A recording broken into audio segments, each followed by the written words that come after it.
फिर जाके कर पाओगे नहीं।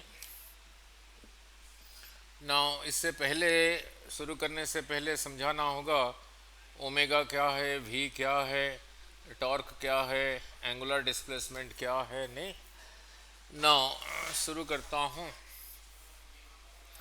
ना। लुक, यही रहा कोई रिजिड बॉडी, इधर फिक्स्ड है, इस पॉइंट को कहा ओ। रिजिड बॉडी, रिजिड कोई रॉड है, मीन्स बेंड नहीं होगा। ऐसे तो बेंड हो जाएगा, फोर्स लगाओगे, for small amount of force. इस पॉइंट पे फिक्स्ड है, उसको ऐसे कर रहा हूँ। ऐसे क्यों होगा, ऐसे कब होगा देखेंगे। सपोज ये पॉइंट यहीं पे चला गया, इस पॉइंट को कहा ए, इस पॉइंट को कहा ए डैश, यहीं से यहीं तक चला गया, टाइम लगा टी। इसी का ये वाला पॉइंट बी यहाँ से यहाँ तक चला गया, यहाँ से यहाँ तक चलने के लिए सेम टाइम। इसका ये वाला पॉइंट को कहा सी, यहाँ से यहाँ तक चला गया, सेम टाइम। इतने ही एंगल बना। ये सारे और भी ले सकते हो बीच में पॉइंट। तो टी टाइम में कितना एंगल बना, थीटा, यूनिट टाइम में थीटा बाई टी। इसी को कहते हैं एंगुलर वेलोसिटी ओमेगा। तो ओमेगा क्लियर हुआ, angle divided by time, unit क्या होगा। इसको पहले आपको रेडियन समझा चुका हूँ मैं। क्या समझाया था, कोई भी सर्कल छोटा हो बड़ा हो, उसका रेडियस जितना है, यहाँ से इधर को चलो उतना डिस्टेंस, फिर सेंटर की तरफ आ जाओ, दिस इज कॉल्ड 1 रेडियन। तो सेंटर में एंगल था 2 पाई रेडियन। नहीं, ये रहा 2 पाई आर, 2 पाई आर में से आर, फिर आर, फिर आर, जितने आर निकलेंगे उतना रेडियन। तो जब ये सीख लिया, ये सारे पॉइंट के लिए ए बी सी सभी के लिए थीटा सेम है, टी सेम है, तो सारे पॉइंट के लिए ओमेगा सेम है। तो omega of point A is equal to omega of point B is equal to omega of point C. Now फिर भी था, now this theta is equal to this arc A dash by O से लेके यहाँ तक। नहीं, इसको divide किया टी से, तो उधर भी डिवाइड करूँगा टी से, that is A dash by O A. Divide किया टी से मीन्स 1 बाई टी से मल्टीप्लाई किया। इस टी को यहाँ नहीं लिखा, यहाँ लिखा, डिवाइडेड बाई ओ ए। ये क्या हो गया, A dash is a distance, by time रहा स्पीड, सिंबल लिखा वी, ओ से लेके ए तक, यहाँ से यहाँ तक रहा आर, तो यहीं से चला था। So omega theta by T omega, omega is equal to V by R, cross multiply करके आया v is equal to R omega. Cross product के साथ क्या होगा वो बाद में देखेंगे। नहीं, तो सभी के लिए ओमेगा सेम है, तो जिस पॉइंट के लिए आर ज़्यादा है, ज़्यादा है क्योंकि यहाँ पे मल्टीप्लाइड है, जिसके लिए आर ज़्यादा है उसका स्पीड ज़्यादा है। ये पहले भी कराए हों, वह speed of A is greater than speed of B is greater than speed of C. ठीक है। पॉइंट ओ के लिए आर कितना है, 0 है। नहीं, तो यहाँ पे आर की जगह लिखा 0, तो स्पीड ऑफ पॉइंट ओ रहा 0। ठीक है, क्लियर हो गया। तो जब ये क्लियर हो गया, और कुछ ओरल क्वेश्चन साथ के साथ बोलो, फिर आके चलता हूँ रोटेशनल में। सेकंड हैंड यहाँ लिखा है 12, 6, इधर 3, इधर 9, सेकंड हैंड। यहीं से आके यहीं पे पहुँचा, कितना एंगल बनाया, 2 पाई। कितने टाइम में बनाया, 60 सेकेंड्स। तो ओमेगा ऑफ सेकंड हैंड रहा 2 पाई बाई रेडियन पर सेकंड। अगर मिनट हैंड है, यहीं से आके यहीं पे पहुंचा, कितना मिनट लगा, मिनट हैंड 60 इंटू 60, ये पहले भी कराया हूँ। आवर हैंड 2 पाई बाई 12 घंटे में 12 इंटू 60। अर्थ का rotation about the axis 2 pi by 24 घंटे में 24 इंटू 60 इंटू 60। यही रहा, ये सब कराया था ना। लुक, अब इधर ही चलता हूँ धीरे धीरे। नहीं ना, रोटेट क्यों होगा, नहीं कोई चीज़ रोटेट क्यों होगा, नहीं वो देख लेते हैं ना। लुक, चलो इतना तो पहला वेदांत में किया है, F is equal to M A. ना मास अगर ज़्यादा होगा तो ज़्यादा फोर्स चाहिए उसको वहाँ से हिलाने के लिए, अगर पहले रेस्ट पर है। ठीक है ना, इसी का इक्विवेलेंट मास अगर ज़्यादा है तो ज़्यादा फोर्स चाहिए उसको वहाँ से हिलाने के लिए। अगर पहले से चल रहा है और मास ज़्यादा है, स्पीड बढ़ाना या कम करना तब भी ये ज़्यादा चाहिए। ठीक है, अगर मास कम है, पहले रेस्ट पर है, चलाना है क्योंकि कम है, फिर ये ज़्यादा कम चाहिए। ये कम है और पहले से चल रहा है, स्पीड बढ़ाना या कम करना, फिर ये कम चाहिए। इसी को तो देख सकते हो, टच कर सकते हो, फेंक सकते हो, थ्रो कर सकते हो। इसी का इक्विवेलेंट रहा मोमेंट ऑफ इनर्शिया, ए का इक्विवेलेंट अल्फा। नहीं, कैसे? यहाँ पे ए था acceleration v minus you by T. इसका मीनिंग आपको समझाया था, कहीं पे लिखा है 5 मीटर पर सेकंड स्क्वायर, मीन्स हर एक सेकंड में स्पीड 5 बढ़ेगा। अगर लिखा है -5 मीटर पर सेकंड स्क्वायर, हर एक सेकंड में कम होगा। जैसे यहाँ पे ए को लिखा, यहाँ पे फिर अल्फा को लिखूंगा omega minus omega naught T. Suppose कहीं पे लिखा है 5 रेडियन, जैसे आया था मीटर पर सेकंड स्क्वायर, रेडियन पर सेकंड स्क्वायर, मीन्स हर एक सेकंड के बाद क्या इंक्रीज होगा? रेडियन पर सेकंड, ओमेगा इंक्रीज होगा। अगर पॉजिटिव है, हर एक सेकंड में इतना इंक्रीज होगा ओमेगा। अगर -5 है, हर एक सेकंड के बाद इतना कम होगा। यही था इसका मीनिंग। नहीं, अल्फा का मीनिंग क्लियर, ए का क्लियर। एम का इक्विवेलेंट रहा आई, मोमेंट ऑफ इनर्शिया। तो इसी को देख नहीं सकते, टच नहीं कर सकते, तोड़ नहीं सकते, फेंक नहीं सकते, रंग नहीं लगा सकते, इसको फील कर सकते हो। ये कहता है मैं अगर ज़्यादा हूँ और पहले से कोई चीज़ मैं रोटेट नहीं हो रहा हूँ, किसी चीज़ का ये अगर ज़्यादा है, आई ज़्यादा है, पहले से रोटेट नहीं हो रहा है, रेस्ट पर ही है, मीन्स ओमेगा नॉट इज 0 और ज़्यादा है, रोटेट करने के लिए फिर ज़्यादा टॉर्क चाहिए, जैसे यहाँ पे ये कहा था। ठीक है, अगर पहले से रोटेट हो रहा है और आई ज़्यादा है, उसका ओमेगा को बढ़ाना है या कम करना है, फिर ये ज़्यादा चाहिए। नहीं ना, आई अगर कम है,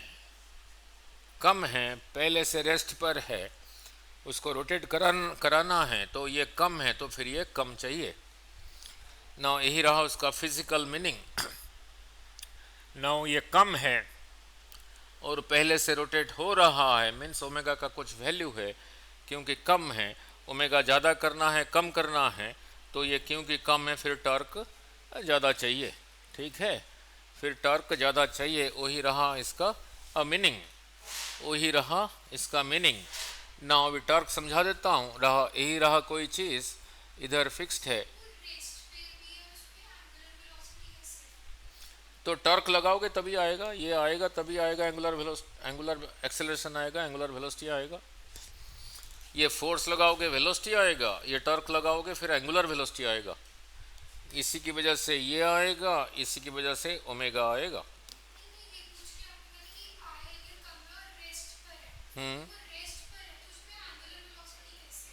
ये रहा रेस्ट पर है, अभी एंगुलर वेलोसिटी के लिए टॉर्क चाहिए, ये भी रेस्ट पर है ना, तो टॉर्क चाहिए ना। यही लगा रहा हूँ फोर्स अबाउट दिस फिक्स्ड है, तो ऐसे ही रोटेट होगा। तो रोटेट होगा मीन्स अभी ये यहाँ पर आ गया, अब यहाँ पर आ गया, देखो एंगल नहीं बनाया, तो यहाँ से यहाँ तक जाने के लिए टाइम लगा, तो फिर एंगुलर वेलोसिटी आ गया। ठीक है, ये किसकी वजह से हुआ? ये फोर्स और ये परपेंडिकुलर डिस्टेंस होता है टॉर्क। ये फोर्स का परपेंडिकुलर डिस्टेंस यहीं से यहीं तक रहा, फोर्स इंटू परपेंडिकुलर डिस्टेंस रहा टॉर्क। नहीं, आगे वेक्टर्स में कराएंगे, इसका डायरेक्शन क्या होगा ना, आर क्रॉस एफ। नहीं, सिर्फ फोर्स लगाने से नहीं टॉर्क रोटेट होगा, डिपेंड करता है कि फोर्स कैसे लग रहा है। नहीं ना, लुक देख लेते हैं। नाउ यही रहा, इधर फिक्स्ड है, इधर फिक्स्ड है। नाउ मैं फोर्स ऐसे लगा रहा हूँ, तो अबाउट दिस पॉइंट रोटेट होगा क्या? हाँ, नहीं होगा, नहीं होगा। नाउ लुक, नाउ यही चीज़ है, इधर फिक्स्ड है, मैं फोर्स यहाँ पे ऐसे लगा रहा हूँ, अब होगा। अब इसी का एक कंपोनेंट ये, एक रहा ये, अगर ये थीटा है, ये रहा एफ, एफ साइन थीटा की वजह से होगा, क्योंकि ये एफ साइन थीटा का लाइन ऑफ एक्शन नहीं है, इसका परपेंडिकुलर डिस्टेंस यही है, तो फिर ये ऐसे ही रोटेट होगा। ये तो इसको इधर को खींच रहा है, इसी को इधर को खींच रहा है, तो वो फोर्स का यहाँ से परपेंडिकुलर डिस्टेंस हो रोटेट होगा। तो यहाँ पे फिर टॉर्क क्या होगा, this force F sine theta, और इसी का परपेंडिकुलर डिस्टेंस यही है, that is equal to F R sine theta, that is equal to R cross F. Vectors में क्या होगा, सो रोटेट करने के लिए चाहिए टॉर्क, रोटेट करने के लिए चाहिए टॉर्क, नहीं सीधा चलाने के लिए चाहिए फोर्स। मैंने अभी जैसे आई का मीनिंग समझाया, अब उसके लिए एक्सप्रेशन क्या है डिराइव करता हूँ, एक्सप्रेशन क्या है डिराइव करता हूँ, एक्सप्रेशन क्या है डिराइव करता हूँ। उसके लिए एक्सप्रेशन नहीं, अभी थोड़ी देर पहले उधर समझाया था, v is equal to R omega. Now look, यही रहा कोई body about this axis rotate हो रहा है विथ एंगुलर स्पीड ओमेगा, जैसे फैन रोटेट हो रहा है। ना रिजिड बड़ी है, अभी समझाया था वहाँ पे हर पॉइंट के लिए ओमेगा सेम था, नंबर 3 में लिखा है ना। ये जब ऐसे रोटेट हो रहा है, इसका इतना पार्ट को कहा m1, ये इस एक्सिस से इतने परपेंडिकुलर डिस्टेंस पर है, इतने परपेंडिकुलर डिस्टेंस पर है कि रोटेट हो रहा है। ये बॉडी अबाउट दिस एक्सिस जब रोटेट हो रहा है, इसी का इतना पार्ट इतने परपेंडिकुलर डिस्टेंस पर रह के रोटेट हो रहा है। इतना पार्ट को कहा m2, ये इतने परपेंडिकुलर डिस्टेंस पे रह के रोटेट हो रहा है। इतने पार्ट को कहा m3, ये इतने परपेंडिकुलर डिस्टेंस पे रोटेट हो रहा है। तो सभी का ओमेगा सेम है, सभी का ओमेगा सेम है, ओमेगा सेम है, बट सभी का परपेंडिकुलर आर अलग अलग है, आर अलग अलग है। उधर 4 को देखो, आर अलग है, तो वी भी अलग होगा। तो पहले का v क्या होगा, v1 होगा r1 ओमेगा, सेकंड का v क्या होगा, v2 r2 ओमेगा। ऐसे जितने हैं n नंबर ऑफ है, फिर होगा rn ओमेगा। ठीक है, चलो इतना तो पता, काइनेटिक एनर्जी हाफ mv²। जब यही चीज अबाउट दिस रोटेट हो रहा है, हर पॉइंट का लिनियर स्पीड है, हर पॉइंट का मास है, तो इसका काइनेटिक एनर्जी होगा हाफ m1 v1 का स्क्वायर, इसी का स्क्वायर यानी इसी का square, r square r1 square omega square. Second का मास m2 है, तो उसका भी काइनेटिक एनर्जी होगा हाफ m2, उसी का v का स्क्वायर, इसी का स्क्वायर यानी इसी का square, r2 square omega square. ऐसे जितने हैं प्लस हाफ mn, अब इसी का स्क्वायर rn का स्क्वायर, rn का स्क्वायर ओमेगा स्क्वायर, यही रहा टोटल काइनेटिक एनर्जी। इसमें से कॉमन क्या ले सकते हो, हाफ ओमेगा स्क्वायर कॉमन ले लिया, तो क्या रहा m1 r1 square, m2 r2 square, up to mn rn square. यही रहा काइनेटिक एनर्जी, यही रहा काइनेटिक एनर्जी, नहीं यही रहा काइनेटिक एनर्जी। नहीं, इससे पहले यहाँ पे जो समझाया था, इसीलिए समझाया था, एम का काम किसने किया, इनर्शिया ने। मीन्स यहाँ एम जो काम करता है, यहाँ पे आई वही काम करता है। For single particle kinetic energy क्या होता था, v स्क्वायर, उसका मास था m, स्पीड था v स्क्वायर। अब इसी को इसी के साथ कंपेयर करो, हाफ का जगह हाफ ने ले लिया, v स्क्वायर की जगह किसने लिया, ओमेगा स्क्वायर ने ले लिया, इधर m बचा, तो m का जगह किसने लिया, इसने लिया, और m का जगह जिसने लिया था वही था मोमेंट ऑफ इनर्शिया। तो फिर मोमेंट ऑफ इनर्शिया फिर आई इसी का, ये जो बड़ी ऐसे बनाया था, इसी का अबाउट दिस एक्सिस कितना रहा, यही रहा, यही रहा m1 r1 square, m2 r2 square, plus जितने हैं mn rn स्क्वायर। ठीक, सो ये बॉडी अबाउट दिस एक्सिस जब रोटेट हो रहा है, उसका मोमेंट ऑफ इनर्शिया क्या है ना, सम ऑफ ऑल mr स्क्वायर, सारे mr स्क्वायर का सम। और यहाँ पे याद रखना पड़ेगा, जो r है एक्सिस से परपेंडिकुलर डिस्टेंस है, एक्सिस से परपेंडिकुलर डिस्टेंस है, परपेंडिकुलर डिस्टेंस है। तो इसको ऐसे ना लिख के लिखा मोमेंट ऑफ इनर्शिया इसी बॉडी का about this axis is sigma mr square. sum of all mr squares, where r is the perpendicular distance from the axis. nahi? Now then comes radius of gyration, then comes radius of gyration, then comes radius of gyration, symbol रहा के. ये समझाने के बाद chapter easy है. Radius of gyration. Now meaning समझाता हूँ. वो है क्या? It is a distance. Meaning क्या है पहले समझाऊं फिर कर पाओगे. नाउ लुक, यही रहा कोई रिजिड बॉडी टेढ़ा मेढ़ा नहीं, अबाउट दिस एक्सिस रोटेट हो रहा है because of A torque. Suppose ऐसे रोटेट हो रहा है 5 रेडियन पर सेकंड. ओमेगा का यूनिट अभी बताया था शुरू से. तो कोई टॉर्क लगाया होगा, टाओ. टॉर्क के लिए भी फोर्स भी लगाया होगा. उस फोर्स का परपेंडिकुलर डिस्टेंस इस एक्सिस से होगा. मान लो यहीं पे लगाया हूँ फोर्स एफ, इधर को इसका कुछ वैल्यू होगा और इसी की वजह से ऐसे रोटेट हो रहा है. ठीक है, ठीक है. और ये पूरे का मास है m. कैसे रोटेट हो रहा है? 5 रेडियन पर सेकंड. ठीक है. ना लुक, इसी को यहां से निकाला, इसी को यहां से निकाला, निकाल के उसको स्क्वीज करके इकट्ठा कर दिया, पॉइंट मास बना दिया. पहले इसका मास जो था, अब इसका पॉइंट, इसका मास भी वही है. उस मास को इस एक्सिस से कितने डिस्टेंस पे रखूं? यहां, यहां, यहां, यहां. कितने डिस्टेंस पे रखूं? पहले जब ऐसे एक्सटेंडेड फॉर्म में था, जो टॉर्क लगाया था और उसकी वजह से जैसे रोटेट होता था, यहां से कितने डिस्टेंस पे रख के एज ए पॉइंट मास उतना ही टॉर्क लगाऊं जितना इसको लगाया था. अगर वो ऐसे ही घूम रहा है जैसे पहले घूमता था, देन इस डिस्टेंस को कहूँगा उसी का रेडियस ऑफ गायरेशन. मीनिंग क्या है?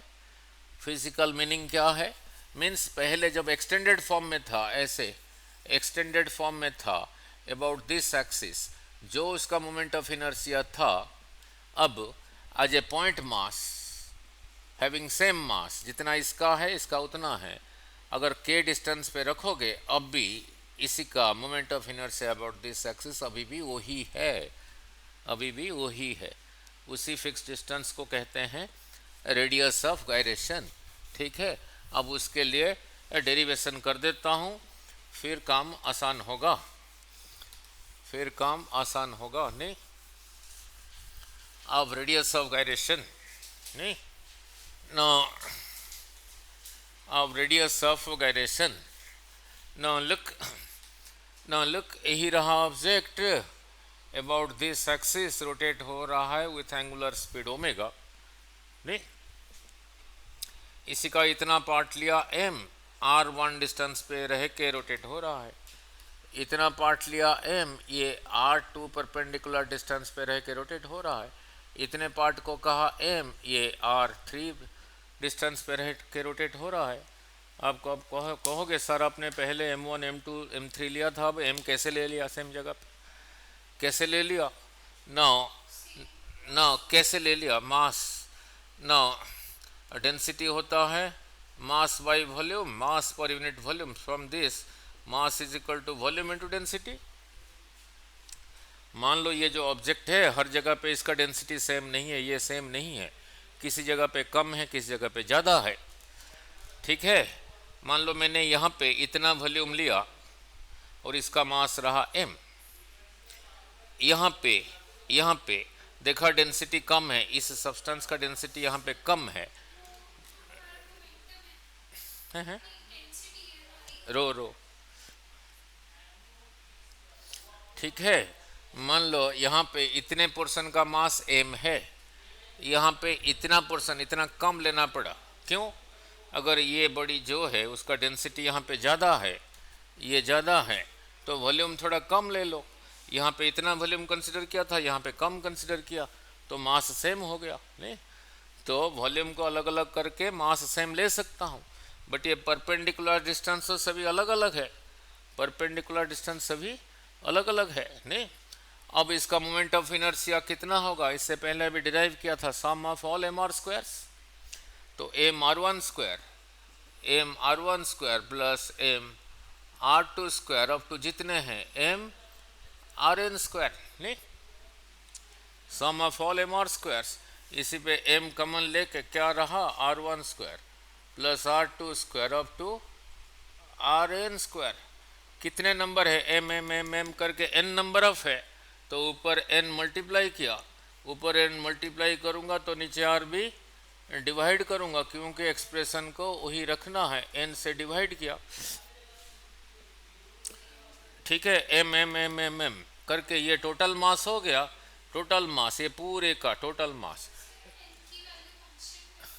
ना, जितने हैं, जितने नंबर ऑफ पार्टिकल्स है, 50, 100, 200, 4000, 3000, नहीं, तो R one square plus R two square up to R N square divided by N, यही रहा इसका मोमेंट ऑफ इनर्शिया।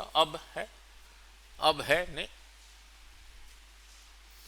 जब एक्सटेंडेड फॉर्म में है, ऐसे एक्सटेंडेड फॉर्म में है अबाउट दिस एक्सिस, इसका मोमेंट ऑफ इनर्शिया अभी यही है, अभी यही है। जब एक्सटेंडेड फॉर्म में है मोमेंट ऑफ इनर्शिया अभी यही है, ठीक है, ठीक है। नाउ इसी को यहीं से निकाला, इसका टोटल मास m है, जितने m है सभी को मिला के this is equal to total mass, इसलिए बड़ा m लिखा हूं। अब इसी को यहीं से निकाला, पॉइंट मास बना के यहीं पे जब रखा, ये पूरे का मास जो है, इसका मास भी वही है, इतने डिस्टेंस पे रखा। पहले इसको ऐसे घुमाने के लिए जो टर्क लगाया था, अब इसके ऊपर भी वही टर्क लगा रहा हूँ। देखा, यहीं पे लगाने से ये भी ऐसे रोटेट हो रहा है जैसे ये रोटेट होता था। मान लो इसका ओमेगा पहले था 10 रेडियन पर सेकेंड, अब ये भी उसी ओमेगा के साथ रोटेट हो रहा है। दिस, इसी के को कहूँगा इसी का radius of gyration about this axis, ठीक है, अबाउट दिस एक्सिस। अब तो एक सिंगल चीज़ है, परपेंडिकुलर डिस्टेंस के है, तो अब मोमेंट ऑफ इनर्शिया होगा m, परपेंडिकुलर डिस्टेंस का स्क्वायर, एक सिंगल चीज़ है, नहीं। तो जैसे समझाया था मीनिंग, ये जो है वही है। So m K square is equal to this. Now M M cancels, इधर k स्क्वायर था तो k आ गया, फिर k आ गया फिर R one square plus R two square plus R N square by N का स्क्वायर रूट। जितने पार्टिकल है सभी का ये परपेंडिकुलर डिस्टेंस का स्क्वायर का सम और डिवाइडेड बाय जितने हैं दैट का स्क्वायर रूट, यही रहा radius of gyration.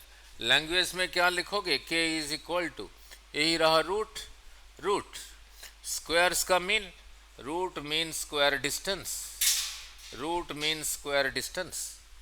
So it is a root mean square distance, ठीक है। मीनिंग क्लियर हुआ या नहीं?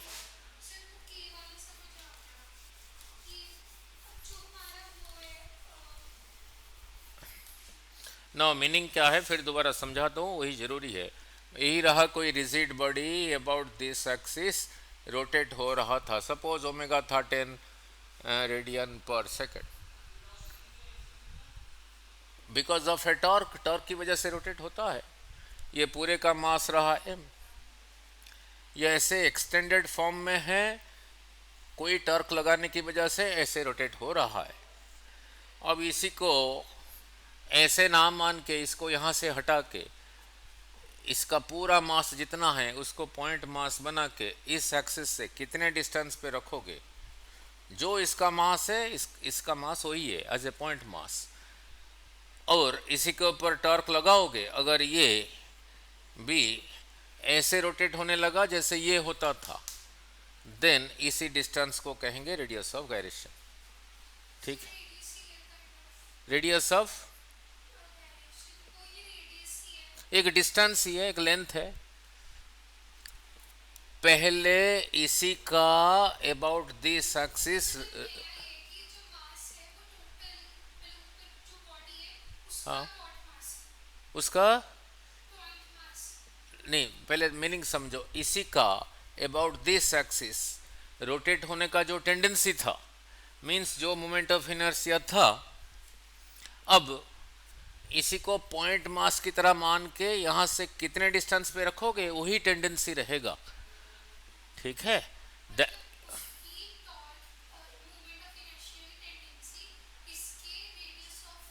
ना, इसका मोमेंट ऑफ इनर्शिया का टेंडेंसी दोनों इक्वल है। मीन्स पहले अबाउट इसी का अबाउट दिस एक्सिस जो था। हाँ जी, इसका रेडियस कैसे होगा, ये सर्कल थोड़ी है, तो टेढ़ा मेढ़ा है।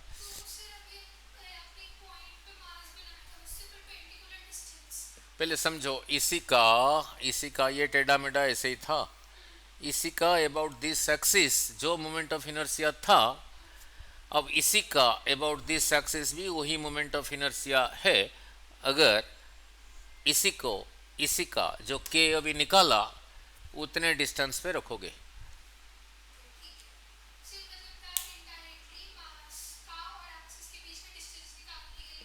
हाँ, ठीक है, नहीं ठीक है।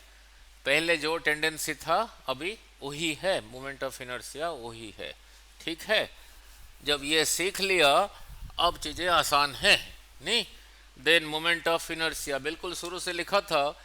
मोमेंट ऑफ इनर्शिया कितना था, sum of all M R squares, sum of all M R squares, नहीं।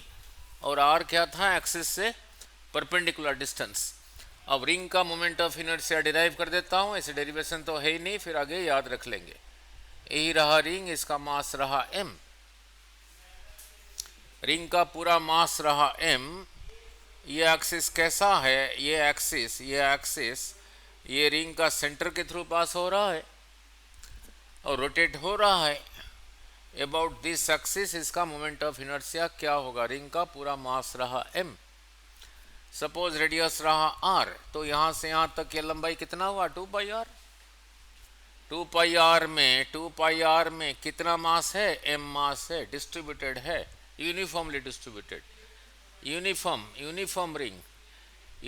रिंग मीन्स यहाँ पे 1 सेंटीमीटर लो, इसमें जितना मास है, यहाँ पे 1 सेंटीमीटर लो, उसमें भी उतना मास है, यहाँ पे 1 सेंटीमीटर लो, वहाँ पे भी उतना ही मास है। इतने लेंथ में इतना मास है, यूनिट लेंथ में कितना होगा, m/2 पाई आर हो। ठीक है। यहाँ पे मैंने इतना पोर्शन लिया, इतने पोर्शन को dl कह देता हूँ। तो dl लेंथ में कितना मास होगा, यहाँ से यहाँ कैसे आया, इसी को dl से मल्टीप्लाई करके m/2 पाई आर। अभी थोड़ी देर पहले समझाया था मोमेंट ऑफ इनर्शिया क्या था, sum of all M R squares. ये रिंग जब अबाउट दिस एक्सिस रोटेट हो रहा है रिंग के साथ रह के, इसका परपेंडिकुलर डिस्टेंस यहाँ से यही है, तो इसी का मोमेंट ऑफ इनर्शिया, सिर्फ इतने का moment of inertia about this axis होगा, इसी का मास यानी this m/2 pi R, this mass, और इसका परपेंडिकुलर डिस्टेंस यहाँ से रहा r, इसी का स्क्वायर। इतने पोर्शन का moment of inertia about this axis, उसको di कहा। और ये रिंग में ऐसे इधर भी है dl, इधर भी है, इधर भी है, इधर भी है, इधर भी है, इधर भी है, सारी जगह पर है। तो जब रिंग रोटेट हो रहा है, ये सारे अबाउट दिस एक्सिस रोटेट हो रहे हैं, तो फिर सभी का कंट्रीब्यूशन होगा, तो टोटल आई आएगा इंटीग्रेशन ऑफ डी की जगह लिखा m/2 पाई आर, ये रहा r स्क्वायर। यहाँ से लेके यहाँ तक इंटीग्रेट करोगे तभी सभी का कंट्रीब्यूशन आएगा, नहीं।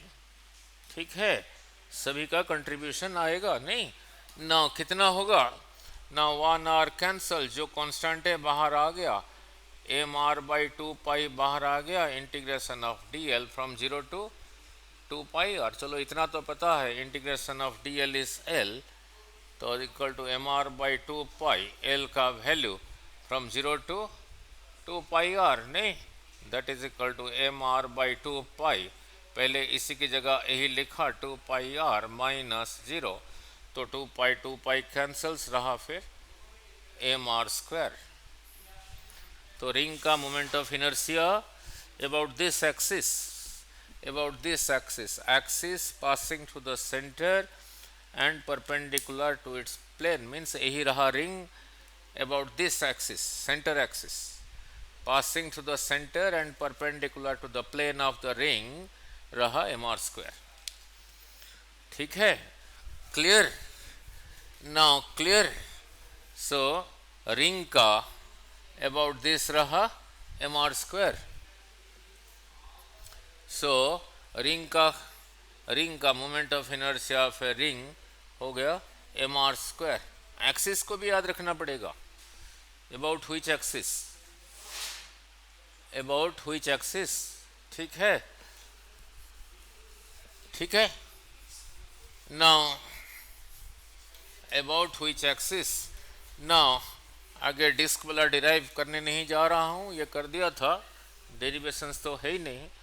नाउ लुक, देन यही रहा डिस्क, इसी का अबाउट दिस एक्सिस होता है moment of half mr square, half mr square disc का. नाउ सॉलिड स्फीयर, डिस्क नहीं, axis passing to the centre, means ये solid sphere about a diameter rotate हो रहा है, तो इसका moment of inertia 2/5 mr square. Derive कहोगे तो कर दूंगा, ज़रूरत नहीं है. देन होलो स्फीयर, अंदर से होलो है, about this moment of inertia is equal to 2/3 mr square. नहीं, सिमिलरली थिन रॉड, यही रहा थिन रॉड, लेंथ यहाँ से यहाँ तक एल, ये पूरे का mass m, uniform rod, about this axis moment of inertia is equal to ml square by 12.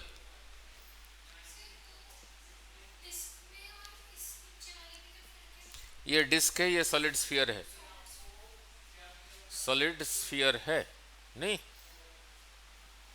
ये डिस्क है. सेंटर ऑफ मास आपको कराया था. हाँ जी, हाँ जी, वो सेंटर में ही है, जहाँ से पकड़ के रखोगे बैलेंस होके रहेगा. नहीं, moment of inertia about A axis find किया जाता है.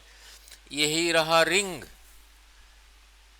इसका सेंटर ऑफ मास रहा, ये सेंटर ऑफ मास यहाँ मीन्स रिंग को यहीं से पकड़ के रखोगे, ऐसे हॉरिजॉन्टल होके रहेगा, टिल्ट नहीं होगा.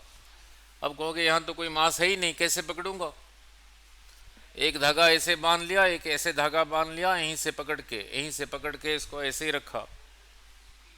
रखा, ये हॉरिजॉन्टल रहेगा, टिल्ट नहीं होगा. तो यही रहा सेंटर ऑफ मास. अगर ये डिस्क है, इसके सेंटर में धागा बांध के इसको ऐसे पकड़ के रखना, ये डिस्क ऐसे हॉरिजॉन्टल रहेगा, टिल्ट नहीं होगा. ठीक है.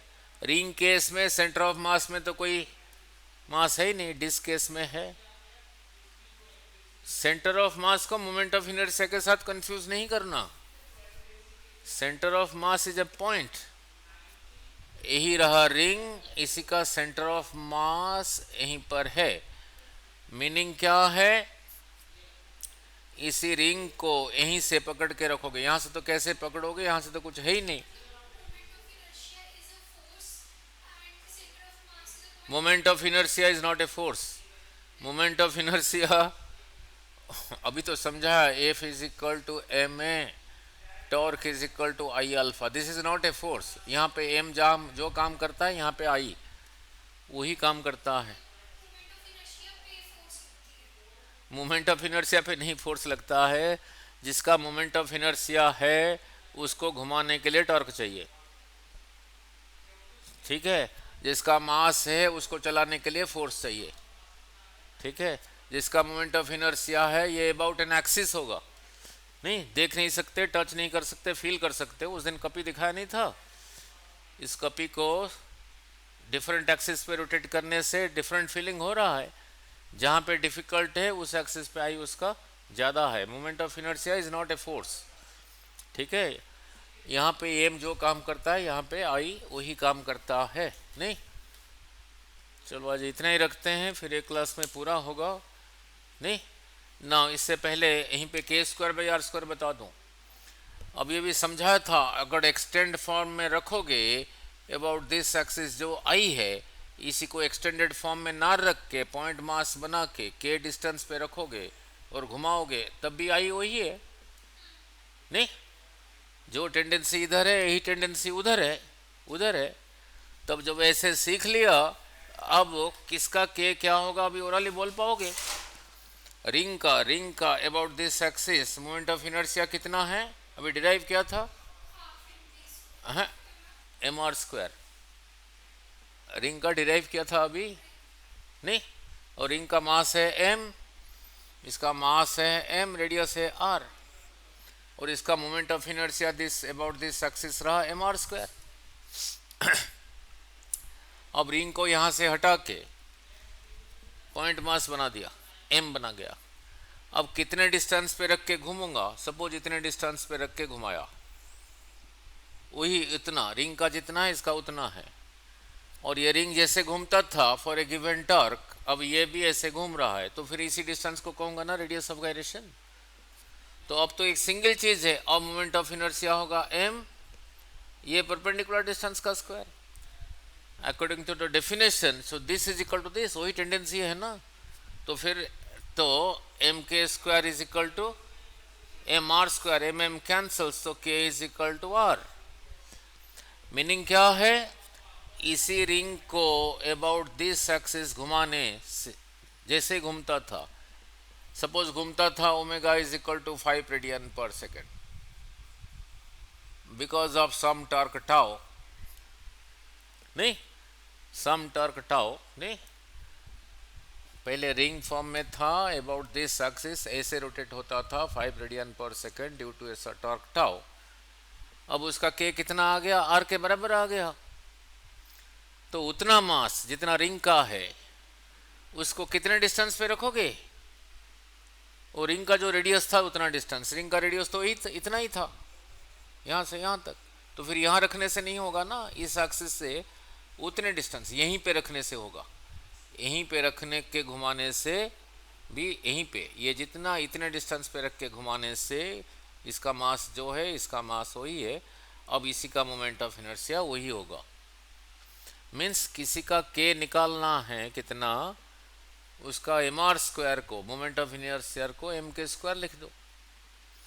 तो जब ऐसे सीख लिया, अब डिस्क का भी बोल पाओगे। नाउ डिस्क का अबाउट दिस एक्सिस कितना था, अबाउट दिस एक्सिस पास हाफ एम आर स्क्वायर, जब एक्सटेंडेड फॉर्म में है, फैला हुआ है। अगर इसी डिस्क को पॉइंट मास बना के रखोगे, फिर लिखोगे ना एम के स्क्वायर, तो दोनों पास से स्क्वायर रूट लिया, के कितना आ गया, आर बाई रूट टू। इसका आर तो यहाँ से यहाँ तक है, R by root two R से कम है, तो फिर यहाँ रखने से नहीं होगा।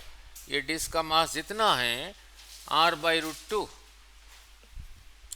Are by root two means 1 by root two times R. 1 को रूट टू से डिवाइड करोगे 70.7% ऑफ आर,